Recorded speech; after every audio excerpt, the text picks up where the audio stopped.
प्रदेश के जो किसान दुधारू पशु का पालन कर रहे हैं, उनका सबसे ज्यादा खर्च पशुओं के आहार में ही होता है। अगर पशुपालक स्वयं अपने स्तर पर पशु का आहार बनाए तो काफी हद तक आहार पर आने वाली लागत को कम कर सकते हैं। तो चलिए कम लागत में पशु के लिए संतुलित आहार व्यवस्था पर जानकारी लेते हैं। रांची पशु चिकित्सा महाविद्यालय रांची के पशु वैज्ञानिक डॉक्टर भूषण कुमार सिंह से। किसान भाइयों को नमस्कार एवं जोहार। आज हम चर्चा करेंगे हम उन किसान भाइयों के लिए जो कि दुधारू पशुपालन में लगे हुए हैं, जो कि जिनका मुख्य व्यवसाय दूध से आता है। हम जब डेयरी सेक्टर की या दुधारू पशुपालन की जब बात करते हैं तो उस सेक्टर का सबसे मुख्य जो खर्च होता है वो होता है आहार प्रबंधन में। आहार प्रबंधन में करीब 60% तक की पूंजी आहार में ही चल जाती है। तो आज हम चर्चा करने जा रहे हैं कि कैसे कम लागत में पशुपालक भाई अपने ही घर पर पशुओं को उचित आहार बना के, दाना मिश्रण बना के दे सकते हैं। जिसमें कि आज हम सबसे पहले आपको बताना चाहेंगे कि अगर वो पशुपालक भाई क्या होता है घर पर पशुपालन कर रहे हैं, जब पशु रखे हुए हैं तो उनमें ध्यान देना है कि वो पशु के आहार प्रबंधन में मुख्यतः 3 चीज़ों पर निर्भर करना पड़ता है। पहला हरा चारा, दूसरा सूखा चारा और तीसरा दाना मिश्रण। हरा चारा अगर उपलब्ध है तो बहुत अच्छी बात है, तब तो वो कोई भी प्रॉब्लम नहीं है पशुपालक भाइयों के लिए। अब वो बहुत ज़रूरी भी है कि पशुपालक भाई अपने पशुओं को हरा चारा अवश्य दें। और उसके अलावा होता है सूखा चारा। इसके अलावा दुधारू पशुओं के पशु आहार में सूखे एवं हरे चारे का भी समावेश करें। गाय और भैंस के लिए प्रतिदिन चारा की मात्रा हरा चारा 10 से 12 किलोग्राम एवं सूखा चारा 7 से 8 किलोग्राम प्रतिदिन प्रति पशु को खिलाएं, जिससे पशुओं की उत्पादन क्षमता में वृद्धि होती है। जो पुआल हो गए, जो पुआल का मुख्यतः पुआल का ही उपयोग किया जाता है हमारे बिहार और झारखंड के पशुपालकों द्वारा। तो पुआल को कभी भी 5 से 7 किलो से ज़्यादा कभी भी नहीं जाना है, ये हमेशा ध्यान रखें। उसके अलावा बात होता है हरा चारा। हरा चारा तो जितना हो सके 25 से 30 किलो तक वो दे सकते हैं। और हरा चारा अगर उपलब्ध है तो उनको दाना मिश्रण भी नहीं देने की आवश्यकता पड़ सकती है। अगर उनका दूध उत्पादन 2-3 किलो से कम है तो सिर्फ हरा चारा से भी काम चल सकता है पशुपालक भाइयों का। पर अगर हरा चारा है, सूखा चारा उसके अलावा सबसे महत्वपूर्ण होता है, जो कि जिसमें सबसे ज़्यादा लागत जाता है खाना का आहार प्रबंधन करने में पशुपालक भाइयों का, वो है दाना मिश्रण। आज हम आप लोग को बताने जा रहे हैं कि दाना मिश्रण घर पर कैसे बनाएं। मुख्यतः जो मुख्य उसके अवयव है दाना मिश्रण बनाने के लिए वो है अनाज, उसके साथ उसका सह उत्पाद है, फिर खल्ली है और फिर मिनरल है। प्रथम मिश्रण की बात करें तो उसमें हम अनाज दर्रा 45% लेते हैं। उसके बाद जो उसके साथ हम गेहूं का चोकर है या चावल का कुंडा है या चावल राइस ब्रान है, उसको 36% तक ले सकते हैं। और उसके अलावा जो खल्ली है, खल्ली में मुख्यतः जो हम लोग के यहाँ बिहार झारखंड में उपलब्ध है वो मूंगफली की खल्ली है, तिल की खल्ली है, सोयाबीन की खल्ली है। ये 8% हम लोग ले सकते हैं। इसके अलावा मिनरल मिक्सर का उपयोग कर सकते हैं। Mineral mixer 2% mineral mixer. और इसके अलावा साधारण नमक 1% मिलाकर दाना मिश्रण बना सकते हैं। इसके अलावा है कि दाना मिश्रण खिलाए कितना। तो दाना मिश्रण खिलाने के लिए कि जो गाय उत्पादन में नहीं है, जो दूध नहीं दे रही, जो कि ड्राई गाय है, जो सूखी गाय है, उन्हें 1.5 किलो के आसपास का दाना मिश्रण देना चाहिए। और उसके अलावा अगर भैंस है तो 2 किलो का दाना मिश्रण। इसके अलावा किसान अपने पशुओं को जीवन निर्वाह करने के लिए अतिरिक्त आहार दिया जाता है। अगर गाय या भैंस दूध नहीं दे रहे हैं तो उसको जीवन यापन करने के लिए 1 किलोग्राम आहार देना उपयुक्त रहता है।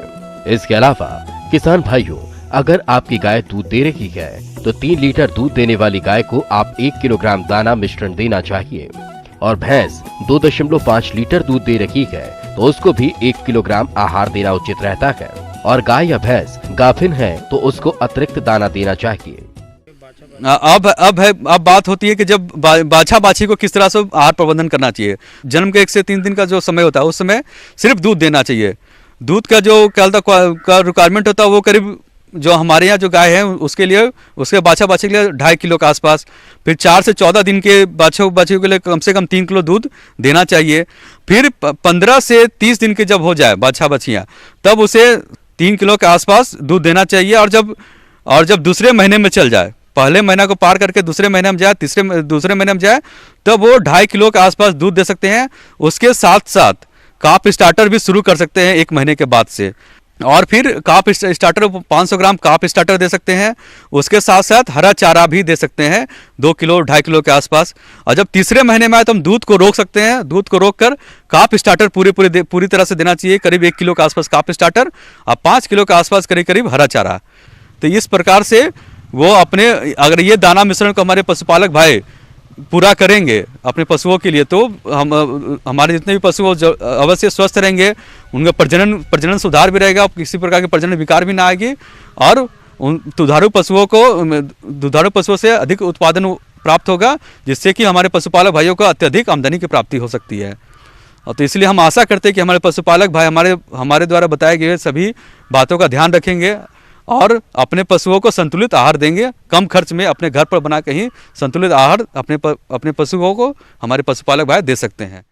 किसान भाइयों, जैसा कि फसलों की कटाई गहाई का कार्य जोरों से चल रहा है और देश में कोरोना ने कहर मचा दिया है, ऐसे में आम जन के साथ किसानों को भी इस कोरोना के कहर से बचाव करना होगा।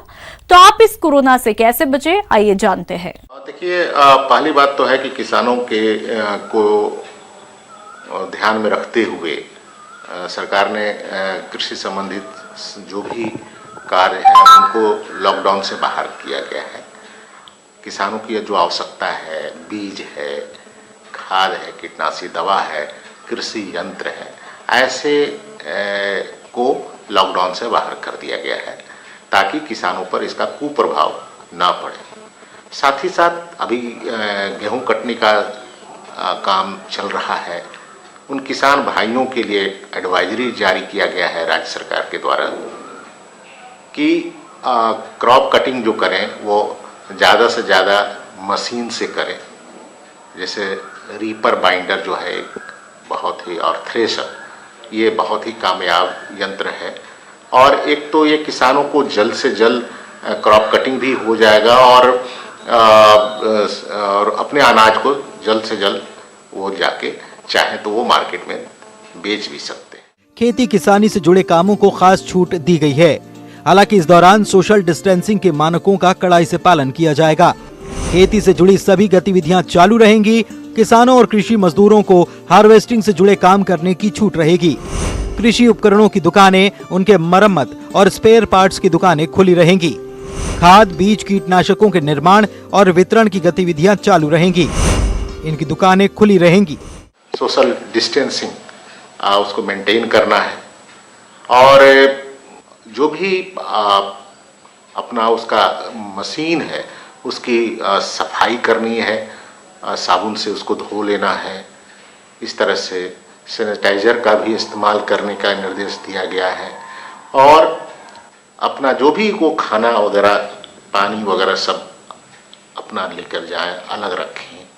और इस तरह से अगर वो करेंगे तो निश्चित तौर पे, और मास्क कि वो बहुत ज़रूरी है जब भी बाहर निकले, तो जो सोशल डिस्टेंसिंग मेंटेन करना है उसके साथ साथ सभी को मास्क भी पहनना है। जो विक्रेतागण हैं, चाहे वो बीज के हों, उर्वरक के हों, कीटनाशी के हों या कृषि यंत्रों का, उन्हें भी ये निर्देशित किया गया है कि वो अपने दुकान के सामने एक डिमार्केशन दे दें और घेरा बनाकर, ताकि किसान जो जाए उनका वो सोशल डिस्टेंसिंग मेंटेन हो।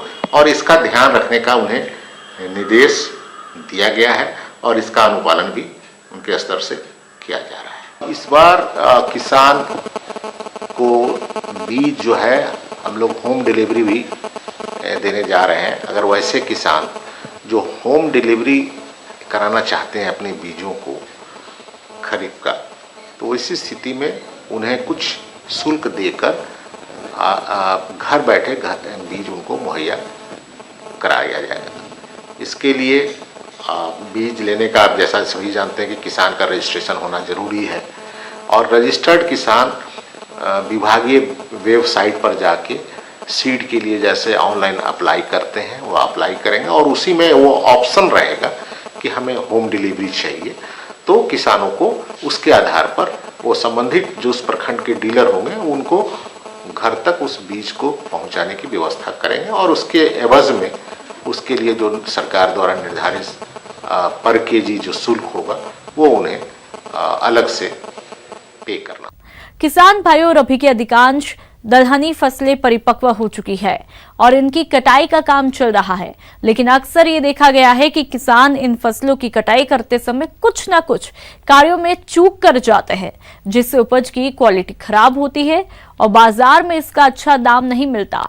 इसलिए किसान दलहनी फसलों की कटाई, गहाई से लेकर के भंडारण तक कौन कौन से कार्यों को अपनाएं, आइए जानते हैं कृषि विज्ञान केंद्र जिला रांची के कृषि वैज्ञानिक मनोज कुमार से। किसान भाइयों, आज जो है हम सभी लोग दलहनी फसल जो रबी का है उसकी कैसे कटाई की जाए, कैसे गहाई की जाए और भंडारण की जाए, इसके बारे में चर्चा करेंगे। तो दलहनी फसल जो रबी की है, जिसमें चना है, मटर है, मसूर है और कुर्थी रहता है, तो इन सब की जो है कटाई का समय आ चुका है। चना जो अभी आपका जो लगा हुआ था, लगभग 130 से 135 दिन का चना जो है ये पक करके एकदम सुनहरे पीले रंग का हो चुका है, जिसमें उसके पत्तियां जो है धीरे धीरे सूखने की कगार पे हैं।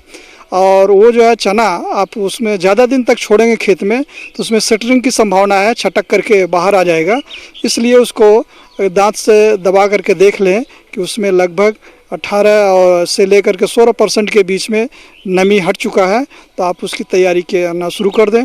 इसी तरह से मटर जो है, सब्जी मटर का भी दाना जो बीज बनाते हैं या मटर जो है दाल के लिए, तो इसको भी देख लेंगे कि फलियां एकदम पकने के कगार पे हैं और हल्का हल्का सुनहरा रंग पकड़ रही हैं, तो आप जो है इसकी भी तैयारी कटाई के लिए शुरुआत कर दें। और आप उनकी फसलों में हमेशा ध्यान रखें कि सुनहरेपन आना शुरू हो जाए तो आप उसको अच्छे तरह से हंसुए के द्वारा आप बढ़िया ढंग से उसकी कटाई करें। और साथ ही साथ अभी का समय ये भी आ चुका है कि आप जो खरीफ में लगाए थे अरहर, उसका भी कटाई का समय ये सुनिश्चित अभी समय हो चुका है, उसको भी कटाई आप करेंगे और काट करके आप बढ़िया ढंग से उसका बंडल बांध करके खलिहान में लाएंगे। किसान भाइयों, फसल की कटाई के बाद भी सुरक्षित भंडारण करने के लिए कई प्रबंधन को अपनाना होता है, जिसकी जानकारी किसानों को नहीं होती। इसलिए कौन कौन से ये जरूरी प्रबंध हैं, आइए जानते हैं। काट करके आप बढ़िया ढंग से उसका बंडल बांध करके खलिहान में लाएंगे। खलिहान साफ़ सुथरा करके उसको अच्छी तरह से जो है लिपाई करके वहाँ पर चाहे तो बैल के द्वारा आप जो है चना अलग पैरा डाल दीजिए, चना का या मटर का या ये खेसारी का। वहाँ मसूर का भी आप उसको बैल के द्वारा चला करके बढ़िया ढंग से उसको छोटे छोटे टुकड़े में उसका भूस को कर लें और फिर उसको सफाई करके निकाल सकते हैं। और दूसरी चीज़ें हैं, जैसे आजकल अच्छे अच्छे तरह के थ्रेसर आ चुके हैं, तो उन थ्रेसर के द्वारा भी आप जो है चना का और मटर का और ये खेसारी का भी आप बढ़िया ढंग से कर सकते हैं। और ये भी देखें कि आप जो है जो चना आपका है उसमें खलिहान में रखेंगे तो प्रयास करेंगे कि सेकंड हाफ में उसका जो है थ्रेसिंग करें। फर्स्ट हाफ में उसको सूखने के लिए फैला दें। फैलाने से क्या है कि वहाँ पर उसका नमी धीरे धीरे हट जाएगा और आपका जो है चना अच्छी तरह सूख जाएगा। सेकंड हाफ में उसको थ्रेसर से करेंगे तो उसमें नमी हटा हुआ रहेगा और आपका दाना अलग हो चुका रहेगा। और चना और मटर आप बढ़िया ढंग से उसका दाना निकाल लें जो है, और कोशिश करें कि ये दाना साफ़ सुथरा हो जाए और उसको खलिहान में अच्छी तरह से फिर से सुखाएं। अर्थात आपका नमी उसमें लगभग 10 से 12% रहेगा। तो और घर के अंदर की टेम्परेचर अगर 15-16 रहता है तो आप लंबे समय तक रख सकते हैं। अगर नमी ज़्यादा रहेगा तो आपका कीड़ा मकोड़ा वहाँ लगने की संभावना ज़्यादा रहता है। तो इसलिए आप वहाँ पर खलिहान में अच्छी तरह सफाई करके और उन दानों को जो है बोरे में भर करके, बोरा जो होता है जो गनी बैग है ये जूट का, उसको अच्छी तरह से धुला दें और उसको गर्म पानी में खौलवा दें, जिससे उसमें कीड़े मकोड़े सब नष्ट हो जाएं। और उन दानों को उसमें बैग में भर करके घर में ले आएँ और उसके अंदर जो है आप भंडारित करें जो है। किसान भाइयों, भंडारण के बाद उपज में कई हानिकारक कीट एवं फफूंद पनपने लगते हैं, जो कि उपज की क्वालिटी को खराब कर देते हैं। इसलिए इस तरह की हानि से बचने के लिए कौन कौन से कार्य करें, चलिए यह भी बताते हैं। और पहले के समय में लोग अनाज जो रखते थे दलहन, उसको जो कुंडा होता है पानी पीने वाला, उसमें कुंडे में ये राख जो है उस कंडे की राख में उसको मिला करके आपका दलहन रखा जाता था।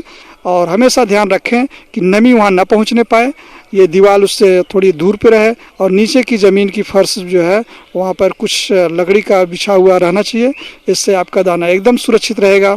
और इस तरह से आप चना है, मटर है, सब्जी का मटर का बीज है या जो अन्य बीज रहते हैं, साथ में आप जो है ये खेसारी का भी जो है इस तरह से आप जो है इन सब का दाना अच्छे सुरक्षित ढंग से रख सकते हैं।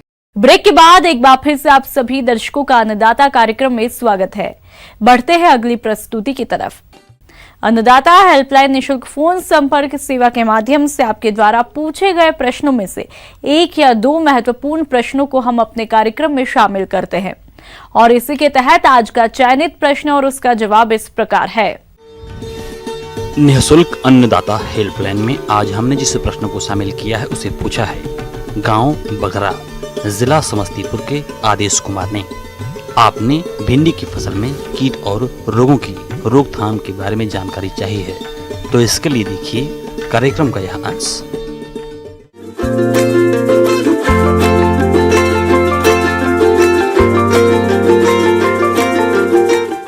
ऐसी फसल है जो हम समय समय पर लगभग सभी समय इसकी खेती कर सकते हैं। इसको ठंड के समय भी खेती कर सकते हैं, बारिश के समय भी खेती कर सकते हैं और गर्मी के समय भी खेती कर सकते हैं।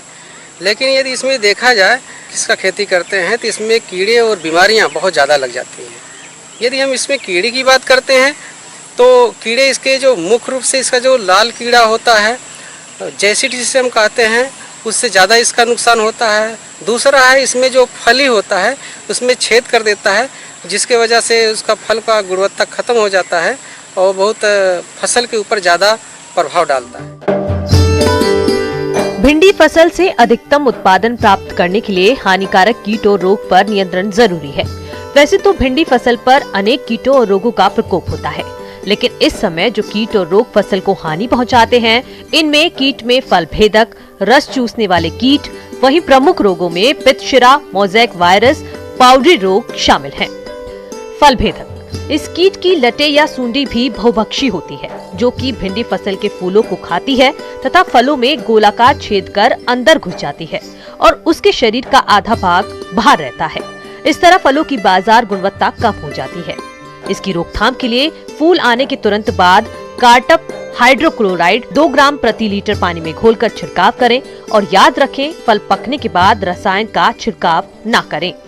रस चूसक कीट जैसे मोयला, हरा तेला, सफेद मक्खी आदि सभी रस चूसक कीटों के निम्फ तथा वयस्क दोनों ही भिंडी फसल के पौधों के कोमल भागों, फूल पत्तियों से रस चूसते हैं, जिससे पौधों की बढ़वार रुक जाती है, पत्तियां मुरझा जाती हैं तथा पीली पड़ जाती हैं। अधिक आक्रमण पर तो पत्तियां गिर भी जाती हैं। इनमें से सफेद मक्खी भिंडी के प्रमुख वायरस जनित रोग पीला शीरा विषाणु मोज़ेक रोग को फैलाने में भी सहायक हैं। तो इसके जगह पे हम जो इस तरह से नीम आधारित दवाएं हैं उसका भी प्रयोग करके इस रोग को रोक सकते हैं, क्योंकि भिंडी जब फलत वाली अवस्था में आ जाता है या पुष्पावस्था में होता है तब इस रोग का आक्रमण बहुत ज़्यादा होता है और इसका हम पिकिंग करते हैं या हम इसका हार्वेस्टिंग करते हैं, तुड़ाई करते हैं भिंडी की फसल को, तो खाने योग्य नहीं रह जाता है। तो हम इमिडाक्लोप्रिड के जगह पे हम यदि नीम आधारित दवा एजाइटिरेक्टिन नामक दवा को 3 मिलीलीटर दवा को 1 लीटर पानी में घोल बनाकर यदि इसका छिड़काव किया जाए 10 से 12 दिन के अंतर पे, तो निश्चित है एजाइटिरेक्टिन नामक दवा का प्रयोग करके हम इसमें जो रोग लगते हैं खासतौर से विषाणु जनित उसे रोक सकते हैं। रोग में यदि देखा जाए तो सबसे ज़्यादा जो नुकसान होता है ये पीला चित्तबड़ रोग या सिर वाला जो भाग होता है, सीरा जिसे कहते हैं, पीत सीरा भिंडी का रोग होता है, एलोवेन मोज़ेक अपोकरा इसे भी हम कह सकते हैं। तो इसका जो सिराएं होती हैं पत्तियों के, ये शुरुआत में पीले पीले रंग के होते हैं और बाकी पूरे पत्तियों पे धीरे धीरे इसका लक्षण कवर कर लेता है और पौधा खुराक लेना बंद कर देता है और फसल का जो उत्पादन होता है वो नहीं के बराबर होता है। तो इसलिए इस रोग को रोकने के लिए हम जो इसको फैलाता है वो वेक्टर होता है, तो वेक्टर को रोकने का काम करेंगे। तो इसको रोकने के लिए इमिडाक्लोप्रिड नामक दवा को 3 लीटर पानी में घोल बनाकर इस तरह से आप प्रयोग करेंगे तो निश्चित है कि जो पीत सिरा रोग भिंडी का रोग है, इसे निजात पाया जा सकता है।